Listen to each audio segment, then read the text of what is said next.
2017 के पहले गोंडा से लखनऊ की दूरी तय करने में 3.5 घंटे लगते थे, आज ये 1.25 घंटे में दूरी तय हो सकती है। देवीपाटन मंदिर में अक्सर जाता था और जब भी मैं जाता था मुझे 2 घंटे लगते थे, 2 से 2.5 घंटे लगते थे। और एक बार तो सड़क इतनी खराब थी कि मुझे 3.5 घंटे लगे थे, तो मैंने फिर इस रास्ते जाना ही छोड़ दिया। इस 17 के पहले की स्थिति थी। और 17 के बाद मैं गंधौर से जब गोंडा आया था, मुझे बाई रोड यहां से देवीपाटन जाना पड़ा था। 45 मिनट में मैं देवीपाटन पहुंचा था।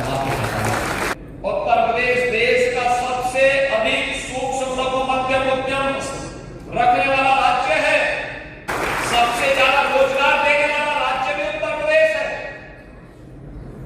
और इसीलिए इस नई स्कीम को लेकर के हम लोग आए हैं। अभी 25, 26, 27 को 3 दिवसीय मेला लगने वाला है हर जिले में। जितने बच्चे होंगे और जितने युवा आवेदन करेंगे, उन सबको इस स्कीम के साथ जोड़ करके नया उद्यमी बनाएंगे, नए रोजगार का सृजन करेंगे। उत्तर प्रदेश के युवा को उत्तर प्रदेश के बाहर नौकरी और रोजगार के लिए भटकना नहीं पड़ेगा, बल्कि उसके जनपद में उसको कारोबार मिलेगा और स्वयं काम करेगा, उद्यम स्थापित करके आर्थिक स्वावलंबन से अग्रसर होगा और जनपद को भी आगे बढ़ाएगा, प्रदेश को भी आगे बढ़ाएगा। ये युवा शक्ति एक बार स्वावलंबी हो जाएगी, उत्तर प्रदेश को स्वावलंबी होने में कोई रोक नहीं सकता। और 24 जनवरी को जब हमने महामहिम उपराष्ट्रपति जी के कर कमलों से इस स्कीम को आगे बढ़ाने का काम किया था,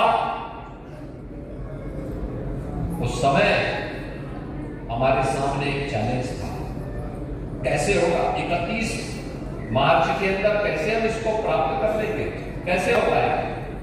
मंत्री जी चिंतित थे। मैंने सचिव जी से कहा चिंतित होने की आवश्यकता नहीं, मैं स्वयं कमिश्नरी स्तर पर कई जगह आपके साथ चलूंगा।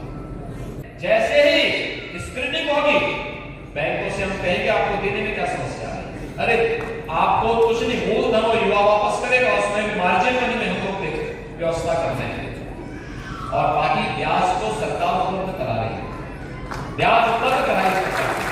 अगली बार इसी योजना के अंतर्गत आपको 10 लाख रुपए तक का लोन की सुविधा उपलब्ध होगी। कार्य की कमी नहीं, कार्य करने की इच्छा शक्ति के साथ आगे बढ़ने की आवश्यकता है।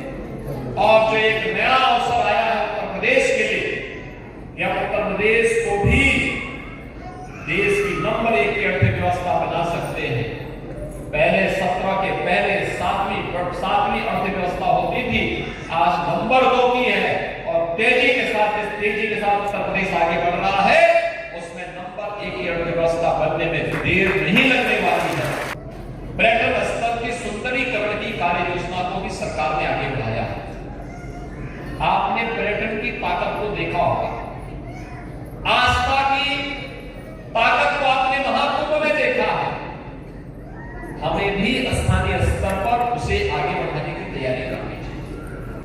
मैं सभी युवा उद्यमियों से कहना चाहूंगा, या ओडीओपी के अंतर्गत या विश्वकर्मा श्रम सम्मान के अंतर्गत जो युवा या जो भी उद्यमी उत्तर प्रदेश में निवेश करना चाहता है, उन सबसे मैं कहना चाहूंगा कि धैर्य के साथ अपने निवेश को आगे बढ़ाएं।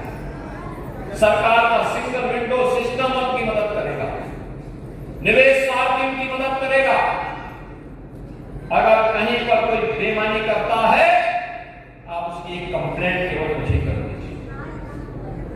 भ्रष्टाचार जो घुन की तरह व्यवस्था को खोखला करता है, इस पर बड़े प्रहार की तैयारी के साथ सरकार कार्य करने जा रही है।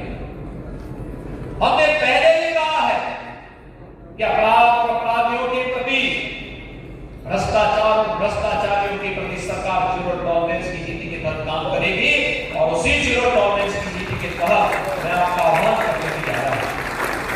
अगर कोई आपसे कहता है कि लोन दिलाने के नाम पे हम पैसा आप पैसा दीजिए, हम पैसा दिलाएंगे, कतई विश्वास मत करिए, सरकार के पोर्टल पर जाइए।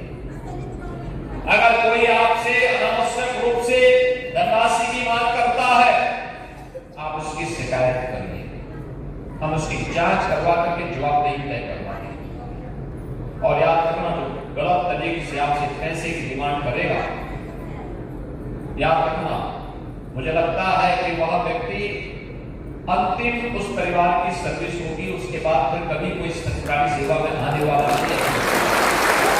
इतनी बड़ी कार्रवाई कर देंगे कि वह एक नजीर बन जाएंगे।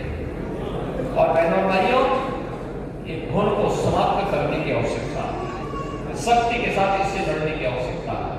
और ये तभी हो सकता है जब समाज सरकार के साथ खड़े होकर इससे लड़ने के जज्बे के साथ तैयार हो सके। आपका विकास आपके लिए है, आने वाली पीढ़ी के लिए एक नए भारत में बेईमानी और भ्रष्टाचार के लिए कोई जगह नहीं। एक नए भारत में अपराध और अपराधियों के लिए कोई जगह नहीं। देश की सुरक्षा पर सेंध लगाने वाले लोगों के लिए कोई जगह नहीं। और उस दिशा से अगर युवा ताकत खड़ी हो जाए तो फिर प्रधानमंत्री मोदी जी ने विकसित भारत की जिस संकल्पना को अमृत महोत्सव वर्ष के अवसर पर पूरे भारतवासियों को दिया है, उस अमृत महोत्सव वर्ष में विकसित भारत की आधारशिला आप ही युवा बनने वाले हैं। इस विश्वास के साथ आज जिन युवाओं को ये ऋण वितरित हो रहा है, इसमें 1423 युवा हैं यहाँ पर, जिन्हें आज यहाँ पर ऋण वितरण का कार्य किया जा रहा है। मैं इन सभी को और जिन्हें 25, 26 और 27 को भी यह वितरित होने वाला है, उन सबको मैं इस पूरी कांस्टेबल के सभी युवाओं को मैं बधाई देता हूँ, अपनी शुभकामनाएं देता हूँ और विश्वास व्यक्त करता हूँ कि वे धैर्य के साथ अपनी सेवा उद्यमिता का परिचय देकर इस स्कीम को भी सफल बनाएंगे और युवा उद्यमी बन करके अपनी सुनहरे भविष्य के माध्यम से उत्तर प्रदेश के विकास में सहभागी बन पाएंगे। आप सबके प्रति मैं अपनी मंगल में शुभकामनाएं देता हूँ। धन्यवाद। जय हिंद।